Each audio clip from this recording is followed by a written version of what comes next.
Despite what you may have heard recently, no, the polyvagal theory is not dead. Hi, I am Justin Sunseri. I'm a therapist and a member of the Polyvagal Institute's editorial board. What does that mean? That means I'm one of a handful of individuals who review other people's work for polyvagal theory accuracy, and it's been a huge part of this podcast here for years now. Am I biased? Yeah, I am. You can probably hear it in my voice. I'm a little annoyed by this stuff, but I am much more interested in what's true. So yeah, I'm biased, but I want truth, or at least as close to the truth as we can get. Things need to make sense to me. None of what I discuss here has anything to do with bias. Hear out my arguments and decide for yourself. The writer of the article is Paul Grossman, and the article is called Why the Polyvagal Theory is Untenable. I'll put links in the description to that and to other things as well. Grossman has been a polyvagal theory critic for a very, very long time.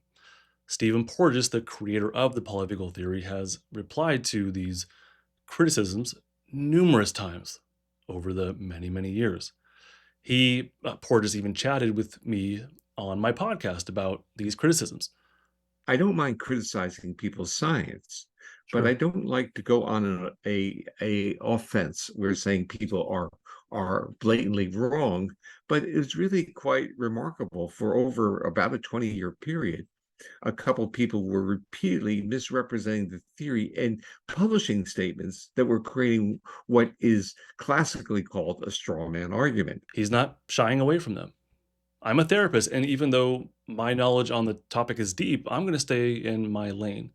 I won't address either of who these two I think is right, but I will use critical thinking and simply check Porges' work, and that's going to tell us a lot. I'm going to check both their work. You and I don't need to be experts in the polyvagal theory, actually. All we need to do is look at the new paper's claims about the polyvagal theory and check whether Grossman accurately understands the theory. If he does not accurately understand the theory, then his counterarguments are kind of moot, right? Because at that point, he's arguing against his own interpretation and not the theory itself. This is extremely important. So they make the false statement. They say this isn't true. Well, the theory never said that. And I would agree with them that that's not true either. But then they would go on and on with these things. So let's start from the very beginning of the polyvagal theory. And that is the Vagal Paradox. This question is what drove the creation of the polyvagal theory. Understanding the Vagal Paradox is obviously very important, right? Or at least for their purposes, it is. Grossman says the Vagal Paradox, often mentioned by Porges, this is a quote, often mentioned by Porges to indicate that RSA, which is respiratory sinus arrhythmia, sometimes correlates with changes in cardiac vagal tone and other times fails to, is not paradoxical at all when RSA is no longer equated with cardiac vagal tone, but when RSA is realistically considered as a vulnerable and approximate index of cardiac vagal tone, constrained in its accuracy by many factors. That sounds good, right? It's kind of intimidating, lots of fancy words and whatnot. The only problem is that's not what the Vagal Paradox is. I'm not going to speak for Porges, of course. I'm simply going to quote him from his paper called The Vagal Paradox. He says, how could the vagus be both protective when it was expressed as RSA and life-threatening when it was expressed as bradycardia and apnea? Okay, so what's the problem here? Grossman is fundamentally misidentifying what the vagal paradox actually is. Grossman reframes the vagal paradox as a measurement problem. He's essentially arguing that it's just a methodological limitation of RSA as an index of cardiac vagal tone. In his framing, there's no real paradox, just an imprecise measuring tool. The RSA is a measuring tool. But that's not the paradox that Porges identified. The actual vagal paradox, as Porges articulated it, is a question about neurobiology, how the same nerve, the vagus, how it can be both life-sustaining when expressed as RSA, which indicates healthy vagal tone and resilience, how it can be life-sustaining and life-threatening when it's expressed as bradycardia and apnea, which can kill a preterm infant. These are two completely different questions. I'll try to reword it one more time. Grossman's version is RSA a good enough ruler for measuring vagal tone? Porges's actual version is, why does the same nerve produce opposite survival outcomes? The Vagal Paradox drove Porges to investigate the brainstem and to ultimately discover that there are two anatomically distinct vagal pathways originating from different brainstem nuclei with fundamentally different functions, but both of which utilize the vagus nerve. A personal thought, and I find it very, very odd that Grossman did not include a direct quote from Porges in this critique paper about the vagal paradox. It took me 30 seconds. It's really not hard. Porges has a paper called The Vagal Paradox. I imagine if Grossman had maybe reread that paper, he would have realized that he misunderstood. I would hope. I also find it odd that Grossman dismisses Porges's question about RSA and bradycardia in the vagal paradox. The polyvagal theory hypothesizes that the vagus nerve serves as the highway for two heart rate influences, ventral and dorsal. That's the theory derived from the vagal paradox. Why does Grossman ignore the bradycardia piece of this in his definition of the vagal paradox? He didn't mention it at all. Either he doesn't get it or he's ignoring it. Remember, Grossman is responding to Porges's vagal paradox question. Grossman does not have his own vagal paradox as best I can tell. So to respond to Porges's vagal paradox question, Grossman needs to accurately understand it, right? So why doesn't he accurately express Porges's vagal paradox to set up his rebuttal? And another reminder, Porges has responded to this guy numerous times. There is no excuse for this misunderstanding. I actually did a super easy, and this is something I knew because I'm familiar with both of them, but I took it to another level and I did a really easy experiment that you can do yourself. So go to Grossman's paper, download it, and then go to Porges's paper and download it. I'll put a link in the description for both of them. Then upload them to a non-biased AI. I used Google Notebook LM, which is amazing at using sources and has a huge context for exactly this purpose. And then I asked it to give me the definitions from Grossman and Porges. And guess what? The AI defines Porges's definition as protection versus threat, and Grossman's definition as a measurement misunderstanding. You could do this little experiment yourself with any questions you have about their work, how it is misaligned, just trying to understand it better, who misunderstands what. Don't taint the AI, just ask it objective questions, and it'll tell you. You can even ask it to give it to you at like a 5th grade level. RSA is not essential to the polyvagal theory. That's what we're moving on to next. Grossman spends a lot of time on RSA in this paper. He treats RSA as a foundational construct of the polyvagal theory. Basically, if he can break down the RSA argument, then the theory crumbles, I think is what he's getting at. However, Porges said in his 2023 paper that, quote, RSA is a portal to the function of the ventral vagus, enabling the testing of polyvagal-informed hypotheses, but is not a foundational construct of the theory. Porges uses RSA as a potential measurement of something very specific, very specific. If that measurement doesn't work out, it doesn't mean that the entire theory is untenable. Think of it this way. Let's say you hypothesized that the temperature of someone's forehead correlates with how sick they are. You use a thermometer as your measurement tool. Now, somebody comes along and says, that thermometer is not perfectly accurate. It gives inconsistent readings depending on ambient temperature and sweat and skin tone. Therefore, the concept of illness is untenable. That sounds absurd, right?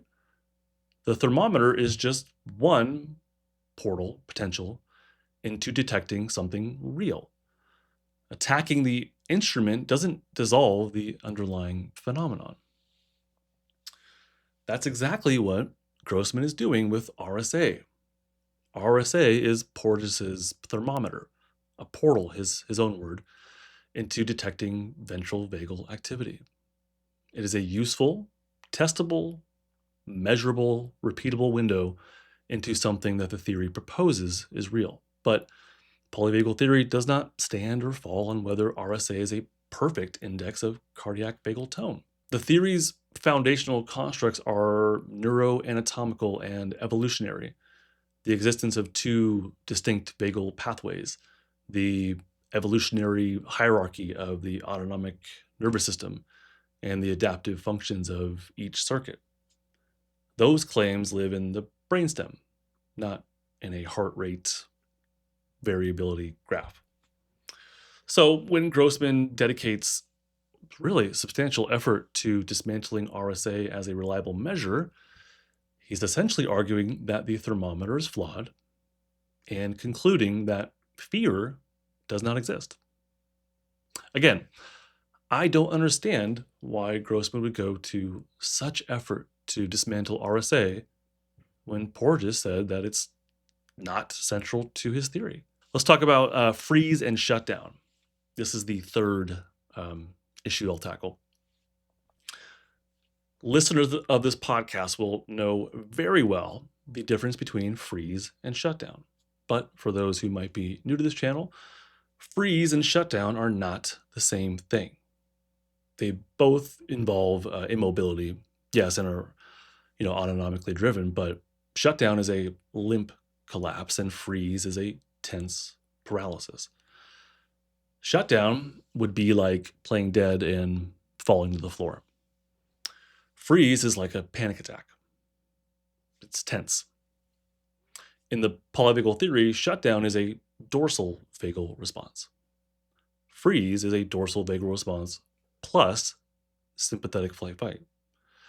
Grossman confuses the two. And actually, I don't even blame him entirely for this because Porges's language on the subject was very confusing in his primary documents, his writings. I asked him about this during my first interview with him way back in episode 15. And he did clarify the distinction. So there's this whole ambiguity because people use the word freeze when they really mean shutting down. Okay. So the mouse in the jaws of a cat is not frozen; it's just limp, and that is clearly the limp loss of muscle tone is a dorsal vagal response. The rigidity is much more, let's say, mixed or complex. Porges says that bradycardia reflects dorsal vagal influence as a measurement. Bradycardia is a significantly slower heartbeat, which is potentially fatal. In shutdown, a dorsal vagal response, we would expect to see bradycardia. We would expect to see a massive drop in heart rate, just like Porges saw in the preterm neonatal unit that prompted the Vagal paradox. But what about freeze?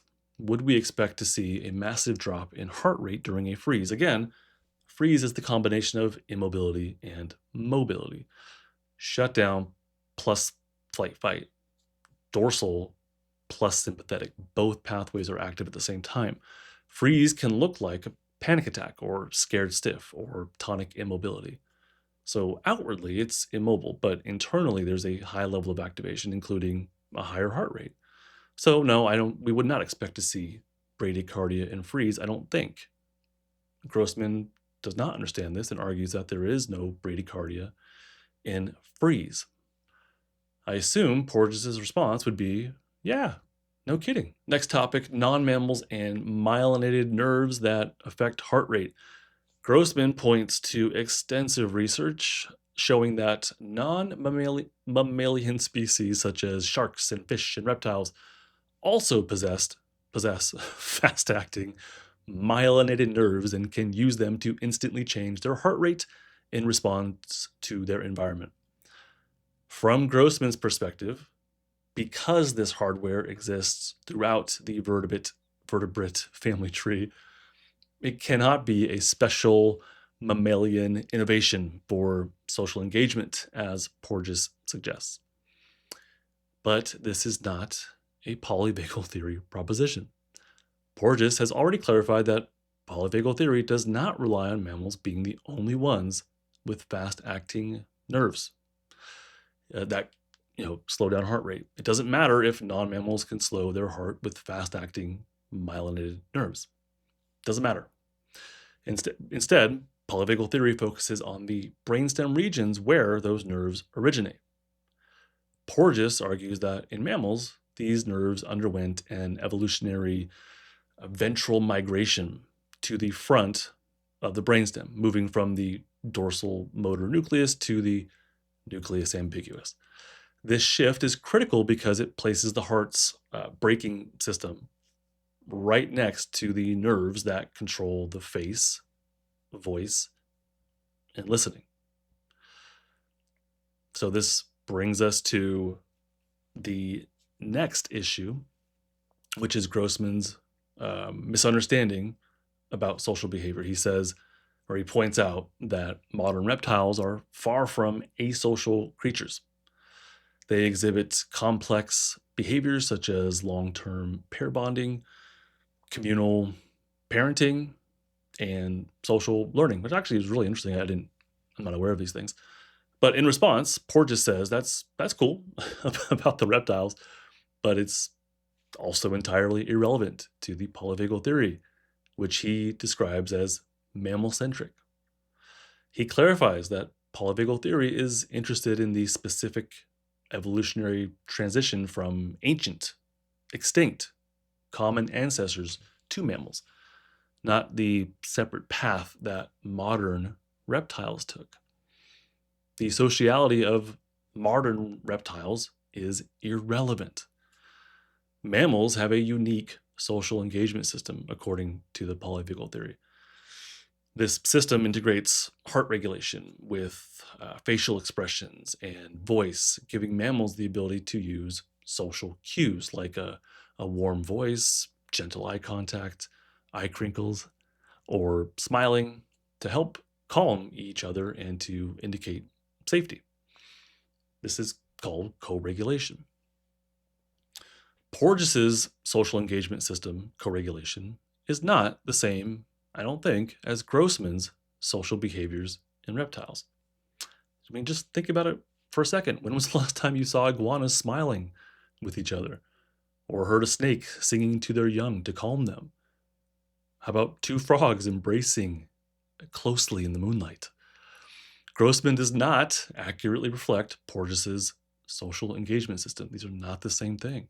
The sociality he's discussing is obviously different. I don't know why he bothers making the distinction. It's not the same thing. So I'll wrap it up here-ish. Grossman and friends have more to say. I assume Porges is going to respond yet again. But honestly, if he doesn't, I don't blame him. Hey, this is Editing Justin. I was looking into more of what Grossman was saying, and I found that Porges has already released a rebuttal to.